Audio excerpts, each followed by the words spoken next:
AI applications are very different from the traditional applications that have been developed across many years. In the case of AI application, it is running on top of a framework which is basically consisting of some kind of neural network. The idea here is that traditional application, you will find out all that needs to be implemented and you'll implement everything, all the cases that you have, all the types of input that are there, all the decisions that need to be taken. Everything is implemented in the code and it's available up ahead. Only then will it work. But in the case of an AI application, it's developed in such a manner that even if there are new cases which come by, even if there are new categories of data which come by, this application will be able to give you a possibly correct response or an approximate response depending on how much tuned your AI application. So the big advantage which AI application gives is that you can give it something new and it can respond back. Unlike a traditional application where anything that is given should be known already, only the known cases are implemented. That is a big difference between an AI application and a traditional application.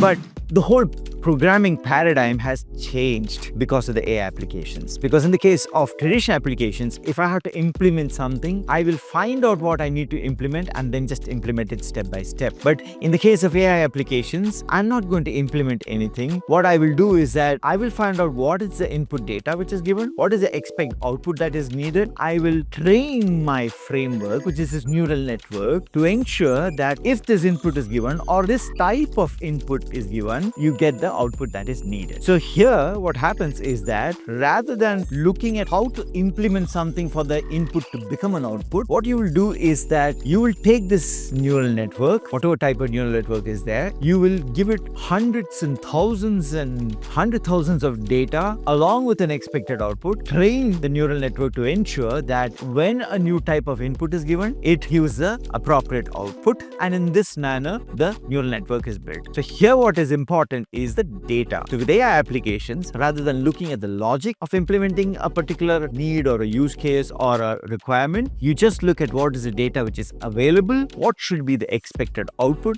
and you train the system with it. So data becomes a lot more important for AI application than the logic of implementation itself.